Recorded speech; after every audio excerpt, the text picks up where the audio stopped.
welcome back to another Genshin Impact video, and today we're going to continue our character review and guide video, and this time we're going to be looking at Lisa, our favorite librarian from Mondstadt. As always, if you enjoyed this episode, please leave a like and subscribe for more videos like this, as well as other Genshin Impact videos. But with that being said, let's jump in. So first, let's take a look at Lisa's talent and constellation. Lisa is going to be one of several Catalyst users in the game, and I believe the only free-to-play one that's available very early on in the game. That means her normal attack will be doing elemental damage, unlike other type of characters that uses sword or bows or claymores. And her charged attack after a short casting time will do AoE electro damage at a cost of a small amount of stamina. Her elemental skill, which is her E, is called Violet Arc. And there's two different modes when it comes to this. One is the press. So the press or the tap releases a homing lightning orb. On hit, deals electro damage and applies a stack of conductive, and it stacks all the way up to 3 stacks. And if you hold down E for a short duration, it calls down a lightning from the heavens and dealing massive electro damage to all nearby enemies. And more importantly, if you have stacked several conductive stacks on the opponent, it increases the damage of the skill, and it clears all the conductive status afterwards. And we'll talk a little bit more about how to use this skill to its maximal efficiency a little bit later.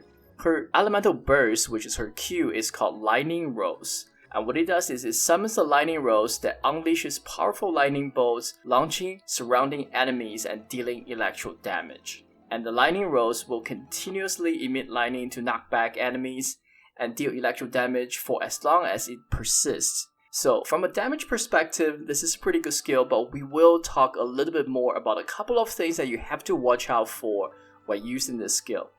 Now moving on to her passive talent number 1, which is called Induced Aftershock. And what it does is the charge attacks will apply Violet Arc shock status to enemies, so this is pretty good. It just means there's another way of you to stack up those shock status on the enemies, so then you can use your charged Violet Arc to proc those and do additional damage.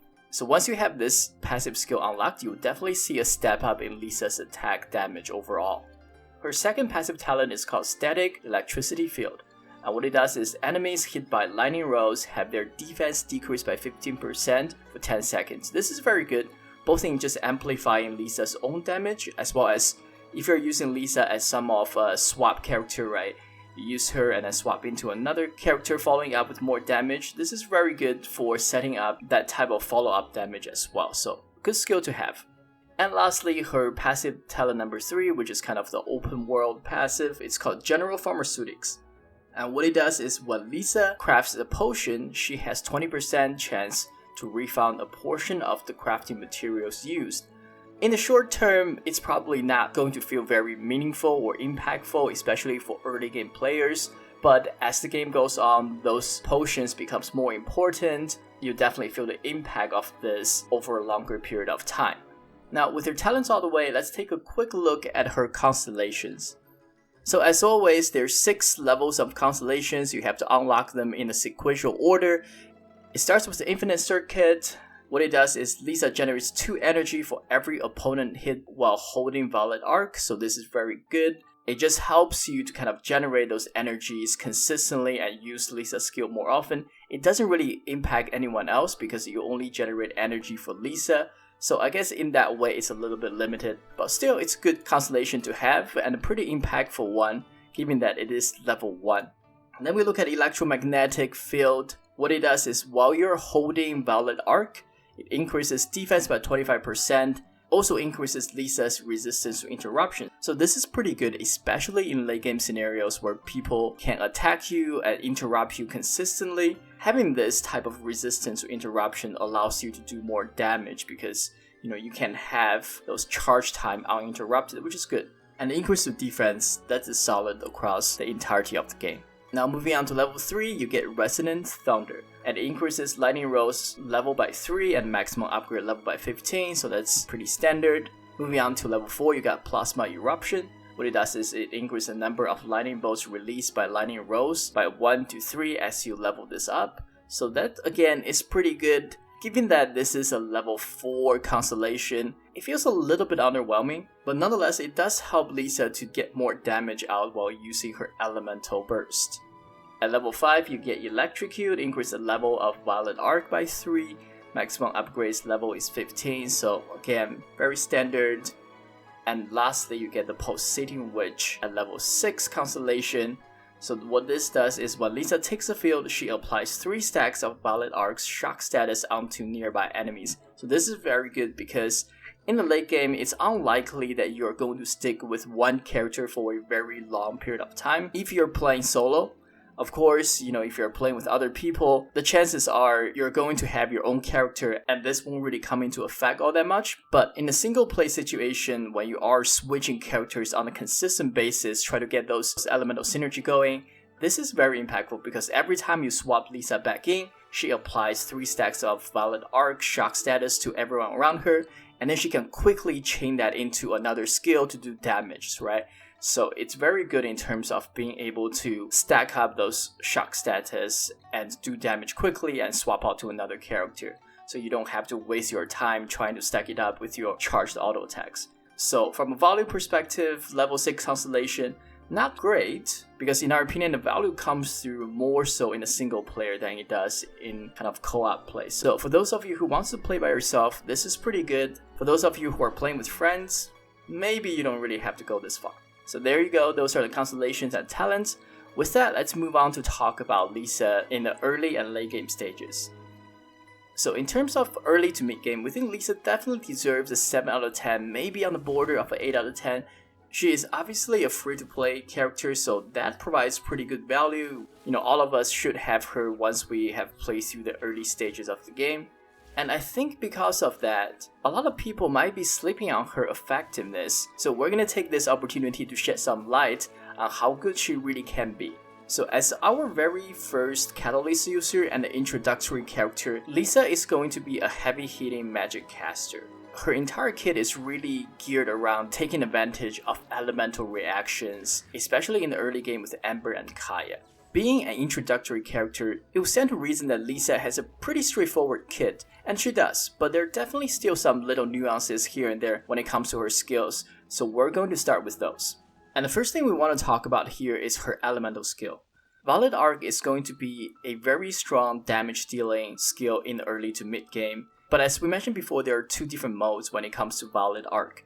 There is the tap mode, which shoots out small homing orbs that deal electro damage on hit and applies conductive status in a small AoE, so that's pretty straightforward to understand. This is more used to kind of stack up those conductive status so that you can then chain that into a charged E attack, which does more damage. So let's talk about that. By holding down E, you see a ring appear centered around Lisa, and once you are finished charging, it deals chunky electro damage to all enemies within. The conductive status from the skill will show up as 1, 2, or 3 on the enemy, and the higher the number, the more damage they take in the charged E. Right, so as you can see here, this skill is really designed to use in a sequential order, right? You want to use the quick tapping Violet Arc modes a few times just to stack up those conductive status, and then use the charged E to do more damage on top of that. So be sure that you're rotating them in that order, not just holding down E all the time and charging it up, because the charged mode of Violet Arc does take 16 seconds to cool down, so it takes quite a lot of time, while the pressed version of this only takes about a second to cool down. So in order to get the most value of those charged Violet Arcs, you really want to make sure that you stack up the conductive status first before you use it. Now let's shift gear and talk about Lightning Rose, which is her elemental burst, where she summons a lightning lantern that zaps enemies within its radius for 15 seconds. This skill is pretty awesome, and it looks pretty awesome too, but there are definitely a few nuances that you have to understand.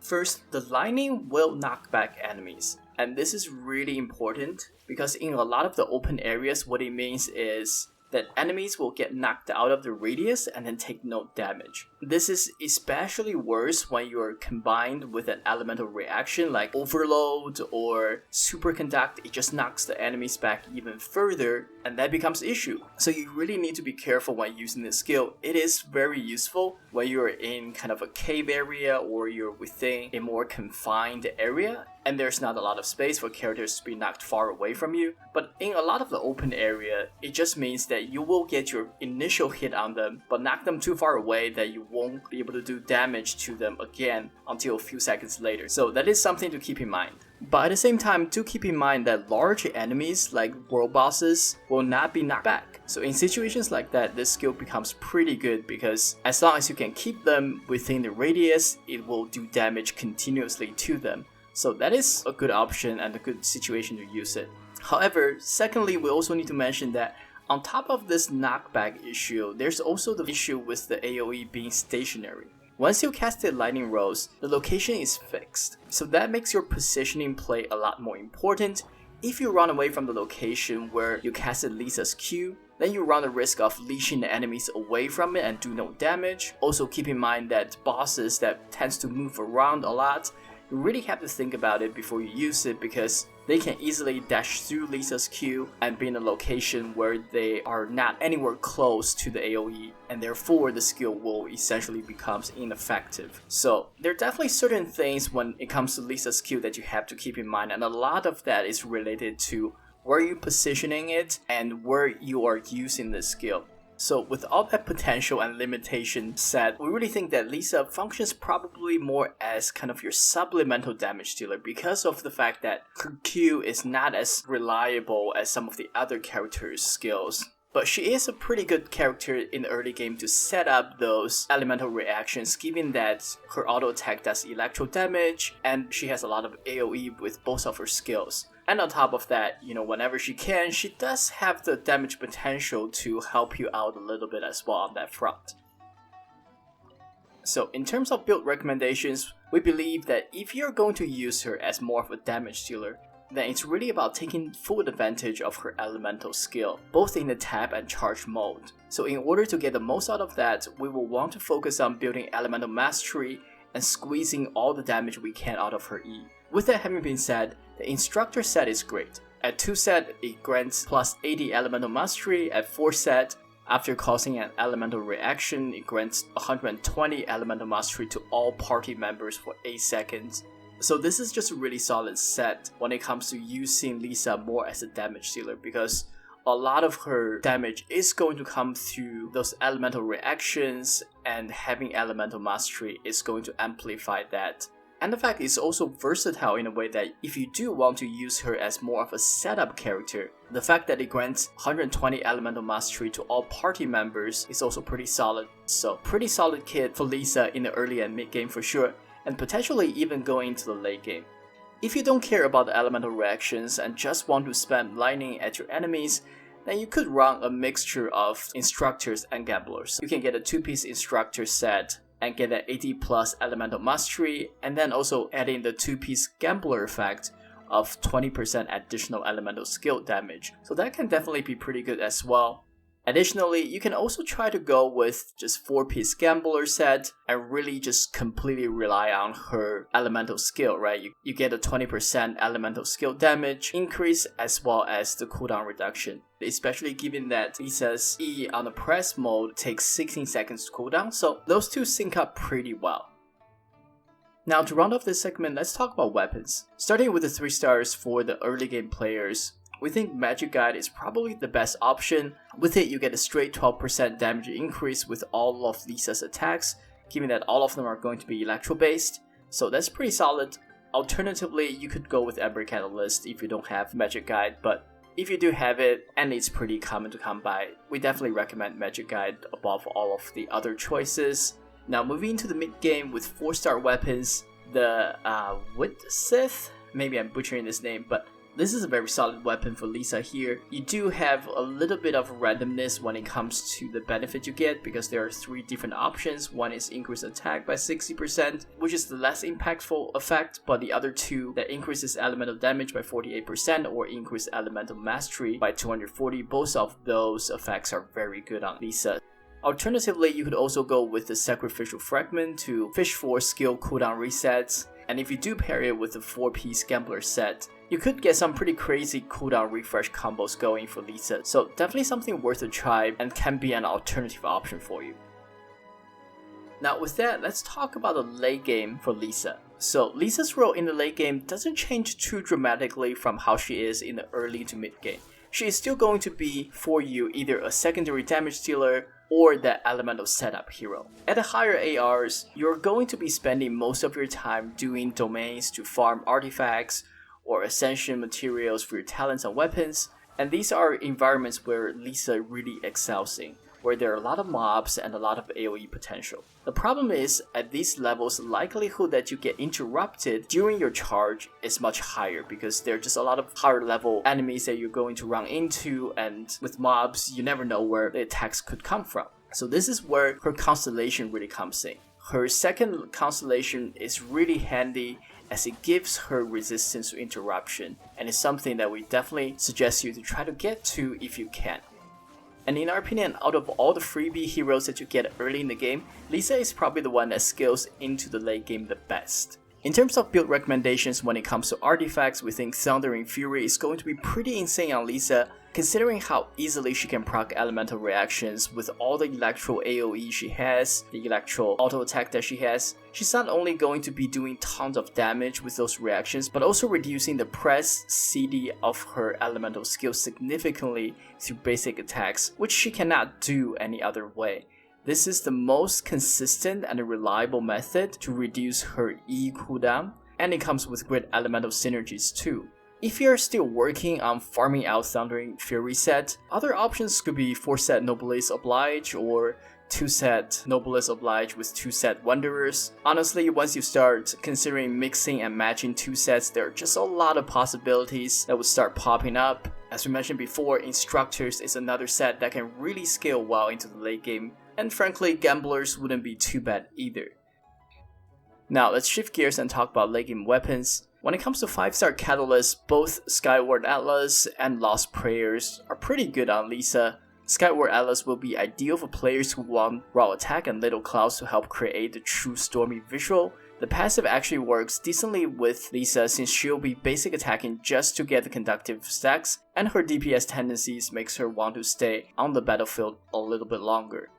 The same tendencies also make Lost Prayer a pretty good choice as well, since the longer you stay out fighting, the longer you can maintain your buff stats. The problem here is it makes swapping in and out a little bit more suboptimal, and sometimes that makes it a little bit more difficult to take advantage of those elemental reactions. So our first preference would be going with the Skyward Atlas, but if you do come across the Lost Prayer and it's the only option you have, why not? Of course, Wit Sith is still very good in the late game if that's your only choice, otherwise Wan and Song can be an option for you as well. So with all that being said, let's talk about the overall free-to-play value of Lisa. Overall, we think Lisa probably deserves a 7 out of 10. She is a very solid pick. You could potentially boost her to an 8 out of 10 as well, given that her value does carry all the way to the late game. Even though, as you get some of the 5-star heroes, they will definitely be better options, but we still think the versatility of Lisa combined with her raw damage potential does make her a pretty good value pick, especially given that she is a freebie that you get pretty early on in the game. So there you go guys, that's our guide for Lisa. Hopefully you enjoyed this video, hopefully you've learned a couple of things from this. If you did, please leave a like and subscribe. There will be more videos like this in the near future, both on Genshin Impact as well as Exos Heroes, so stay tuned for those. And as always, we'll see you in the next episode very soon. Bye bye.